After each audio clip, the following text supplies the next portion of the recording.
इस सिमी टॉक्स के एपिसोड में हम बात करेंगे मेजर कंट्रीज के लेटेस्ट अपडेट के बारे में। मेरा नाम है Shubham. I've been in this industry for 4 years. Let's get started. सबसे पहला अपडेट आ जाता है यूके की तरफ से, जहाँ पे 8 जनवरी 2026 से इंग्लिश लैंग्वेज रिक्वायरमेंट बढ़ा दी है। पहले रिक्वायरमेंट B1 लेवल तक की होती थी, which is equivalent to 4 bands to 4.5 bands overall. अब वो बढ़ा के B2 लेवल रिक्वायरमेंट हो गई है, which is equivalent to 5.5 bands overall to 6.5 bands overall in IELTS। ये अपडेट अनाउंस 14 अक्टूबर को हुआ है। इसका मेन पर्पज यही है कि यूके की गवर्नमेंट चाहती है कि वो स्टूडेंट्स या फिर वो वर्कर्स हमारी कंट्री में हैं जिनके इंग्लिश प्रोफिशिएंट हो और लैंग्वेज के करके उनको वहां पे प्रॉब्लम फेस करने को ना मिले। देयरफॉर जो भी स्टूडेंट्स प्लान कर रहे हैं स्टूडेंट वीजा लेने का या फिर वर्क परमिट लेने का, मेक श्योर आप इन रिक्वायरमेंट्स को चेक करें before submitting your visa application. अगर आपने किसी भी कंट्री के स्टूडेंट वीजा के प्रोसेस के बारे में जानना है तो I have given the link in the description box below.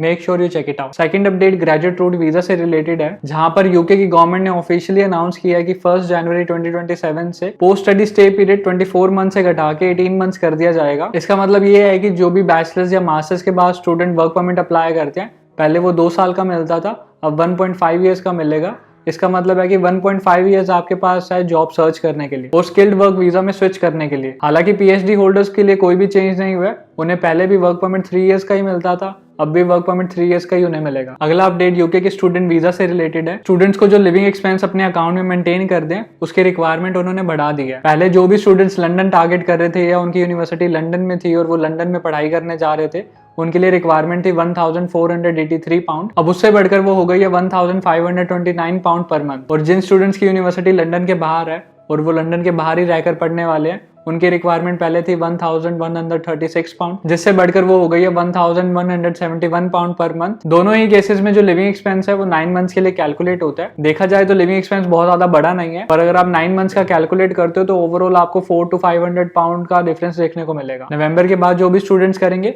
उन्हें 400 to 500 का मार्जिन एक्स्ट्रा लेकर चलना पड़ेगा और ये फंड आपके 28 डेज ओल्ड होने चाहिए। नेक्स्ट अपडेट भी यूके के स्किल्ड वर्कर वीजा से रिलेटेड है। यूके की गवर्नमेंट ने अनाउंस किया है कि इमिग्रेशन स्किल्स चार्ज जो एम्प्लॉयर्स पे करते हैं फॉरेन स्किल्ड वर्कर को स्पॉन्सर करने के लिए, वो 32% से बढ़ा दिया गया है। ये चेंज अक्टूबर 2025 के बाद इंप्लीमेंट होगा, जैसे ही पार्लियामेंट से अप्रूवल मिल जाता है। इसका मतलब ये है कि यूके से कोई भी इंडियन वर्कर को स्पॉन्सर कर रहा है तो उसके लिए थोड़ा सा मुश्किल हो जाएगा, क्योंकि उन्होंने इमिग्रेशन फीस बढ़ा दी है। जो कॉस्ट ऑफ स्पॉन्सरशिप है वो 32% से इंक्रीज हो जाएगी। जो भी लोकल टैलेंट है उसको प्रायोरिटी मिलेगी। हालांकि गवर्नमेंट का कहना यह है कि जो 32% से इंक्रीज हुई है फीस, उससे वो अपस्किलिंग और ट्रेनिंग के लिए यूज करेंगे यूके की वर्कफोर्स के लिए। ओवरऑल यूके ने जो अपना स्टैंडर्ड है वो थोड़ा सा बढ़ा दिया है, चाहे वो इंग्लिश प्रोफिशिएंसी से रिलेटेड हो या फिर स्पॉन्सरशिप से रिलेटेड हो। फिफ्थ इंटरेस्टिंग अपडेट भी यूके से आ जाता है, जहां पे न्यूज ये आ रही है कि यूके की 9 यूनिवर्सिटीज इंडिया में अपना कैंपस ओपन करने जा रही हैं। ये अनाउंसमेंट 9 अक्टूबर को हुई थी, जब यूके के प्राइम मिनिस्टर स्टैमर और इंडिया के प्राइम मिनिस्टर नरेंद्र मोदी साथ में मिलकर प्लान किया था उन्होंने। सबसे पहला कैंपस यूनिवर्सिटी ऑफ साउथहैम्पटन ने अपने ऑपरेशंस ऑलरेडी गुड़गांव में स्टार्ट कर दिए हैं। इंडिया की गवर्नमेंट रिवर्स ब्रेन ट्रेन करने की कोशिश कर रही है,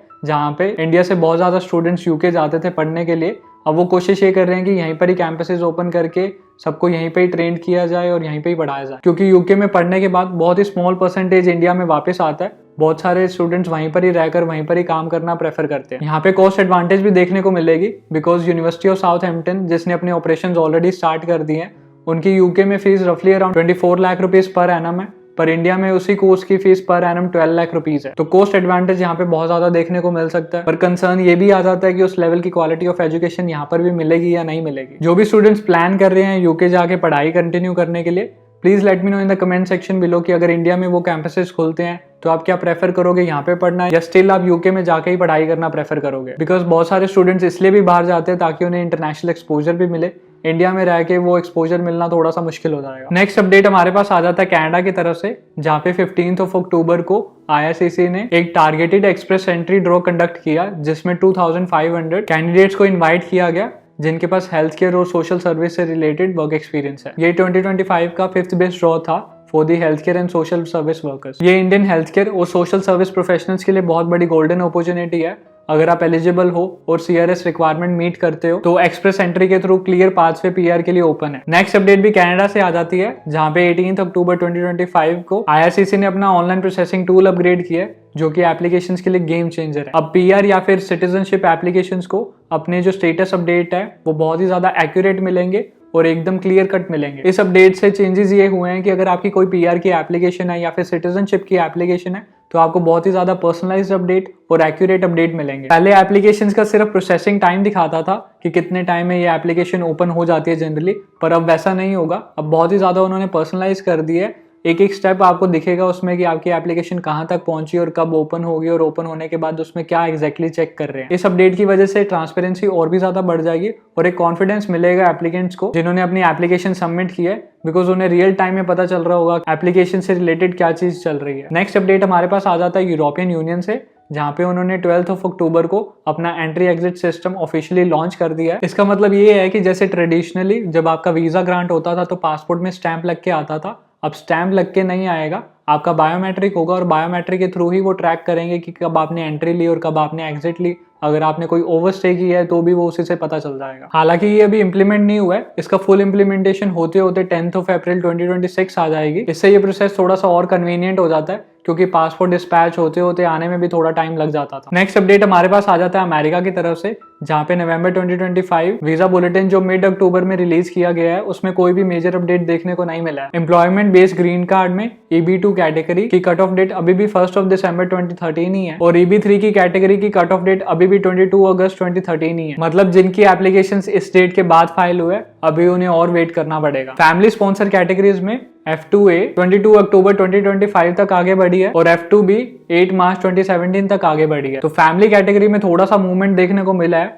पर एम्प्लॉयमेंट कैटेगरी में अभी भी सब कुछ सेम ही है। इसका सबसे बड़ा रीजन ये है कि इंडिया से जो एप्लीकेशन सबमिट हो रही है उसका बैकलॉग बहुत ही ज्यादा बड़ा है। यूएसए हर साल ग्रीन कार्ड लिमिटेड इशू करता है फॉर ईच कंट्री और डिमांड ज्यादा होने की वजह से बहुत ज्यादा डिले देखने को मिल रहा है। ओवरऑल इससे मतलब ये समझ आता है कि इंडियन प्रोफेशनल्स के लिए वेट अभी भी थोड़ा सा लंबा रहेगा। फाइनल अपडेट भी हमारे पास अमेरिका की तरफ से आ जाता है, जहां पे 18 अक्टूबर को उन्होंने डिक्लेयर किया था कि इंडिया अभी भी एलिजिबल नहीं है for the USA diversity visa lottery और ये रिस्ट्रिक्शन कम से कम 2028 तक कंटिन्यू रहेगी क्योंकि इंडिया से हर साल एक बहुत ही बड़ा नंबर अमेरिका जाता है पढ़ने के लिए। रीजन सिंपल है, डाइवर्सिटी वीजा लॉटरी उन कंट्रीज के लिए जहां पे हिस्टोरिकली उन कंट्रीज के लोग अमेरिका कम शिफ्ट होते हैं। इंडिया ने लास्ट 5 इयर्स में 50,000 से भी ज्यादा इमिग्रेंट्स यूएसए में भेजे हैं। इसकी वजह से ऑटोमेटिकली इंडिया इस कैटेगरी से एक्सक्लूड हो जाता है। इसका मतलब यही है कि अगर आपने अमेरिका मूव होना है तो आपको ट्रेडिशनल पाथवे ही लेने पड़ेंगे, जैसे कि स्टूडेंट वीजा, वर्क वीजा या फिर फैमिली स्पॉन्सरशिप। ये लॉटरी लो इमिग्रेशन कंट्रीज के लिए डिजाइन की गई थी, नॉट हाई वॉल्यूम कंट्रीज जैसे कि इंडिया। तो that's all for this video. अगर मैंने कोई भी मेजर अपडेट बीच में मिस कर दिया तो do let me know in the comment section below. Thank you for watching. I will see you in the next video.